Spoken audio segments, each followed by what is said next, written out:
Salut, j'espère que vous allez bien. Je suis votre serviteur. Aujourd'hui, nous continuons avec la vidéo 4 concernant le crédit. Et nous allons continuer avec les chandeliers japonais. La dernière fois, je vous avais dit que il y a plusieurs types de chandeliers japonais que vous pouvez rencontrer sur vos graphiques. Et dans cette vidéo, je vais vous montrer les différents types de chandeliers que vous pouvez rencontrer. Aujourd'hui, nous allons parler du doji. C'est quoi le doji? Lorsque nous regardons sur ce graphique qui est devant votre écran, vous pouvez voir qu'il y a plusieurs types de bougies. Il y a des bougies qui ont vraiment un long corps, il y a des bougies qui ont un petit corps, il y a des bougies qui n'ont même pas de corps, il y a des bougies qui ont la forme d'un marteau, il y a des bougies qui sont dans, il y a vraiment des différents types de bougies. Nous devons, avant de commencer à créer, nous devons apprendre à connaître, à lire notre graphique. C'est pourquoi aujourd'hui, je vous invite à suivre vraiment cette vidéo.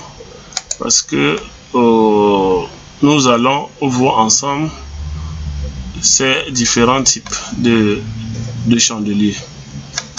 Voilà. Pour tous ceux qui aiment ce que nous faisons, abonnez-vous, partagez la vidéo.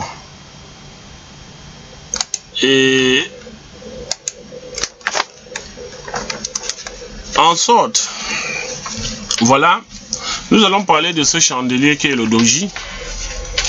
Et nous allons parler des caractéristiques du doji.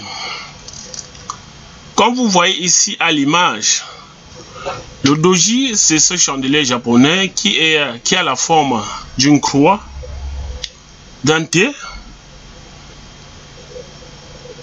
sur plusieurs formes, qui a la forme aussi d'un chandelier avec un petit corps, où l'ouverture est proche de la fermeture. C'est pourquoi vous pouvez voir ici plusieurs types de doji que vous pouvez voir. Vous pouvez avoir le poteau d'eau, ce que vous voyez sous forme de croix. Vous pouvez aussi le libellule qui est commenté. Vous pouvez aussi longue jambe que le T et l'autre, l'ouverture et la fermeture est presque au-dessus. Et vous pouvez aussi avoir le pied tombal que vous voyez ici. Vous pouvez aussi avoir les variantes, ceux qui ont aussi les petits corps. Et en caractéristique, la figure shiatsu est le seul chandelier japonais qui ne possède pas le corps. Comme vous pouvez le constater sur l'image, le niveau du voiture et la clôture de la bougie sont égaux ou très proches l'un de l'autre. Ce chandelier peut aussi bien apparaître au sein d'un marché haussier comme un marché baissier. Voyez? Et l'apparition de cette bougie démontre une indécision quand à la direction du marché. Vous voyez? Voyez par exemple la direction ici, le marché ici a été haussier. Et nous voyons ici qu'il y a une résistance au niveau de là où le marché monte comme ça arrive ici, et ça redescend, ça remonte là, ça tape là. Et à ce niveau maintenant, nous voyons maintenant le doji qui se signale là. Et après ça, le marché a fait une baisse. Vous voyez? Et ce que nous devons aussi comprendre, c'est qu'il y a aussi des temps qu'il faut éviter de trader. Ne voyez pas comme sur ce graphe que ça donnait ceci, que vous pouvez dire que non, quand vous voyez déjà ça, lorsque le marché est haussier, vous pouvez seulement vous positionner à prendre la position de vente. Non. En période peu volatile, de nombreux doji peuvent apparaître comme par exemple la nuit, parce que la nuit, il n'y a pas beaucoup de gens qui créent dedans. La nuit, vous pouvez avoir, surtout sur lorsque des ranges, vous pouvez avoir beaucoup de doji. Ça sont les faux signaux. Le meilleur moyen d'éviter ces faux signaux des chandeliers japonais est de créer ce chandelier japonais en période de volatilité. comme par exemple au cours d'une séance de bourse. Ça veut dire que le meilleur moment pour créer ce chandelier, c'est mieux de le créer lorsque le marché est soit haussier ou baissière et qu'il y a une forte volatilité.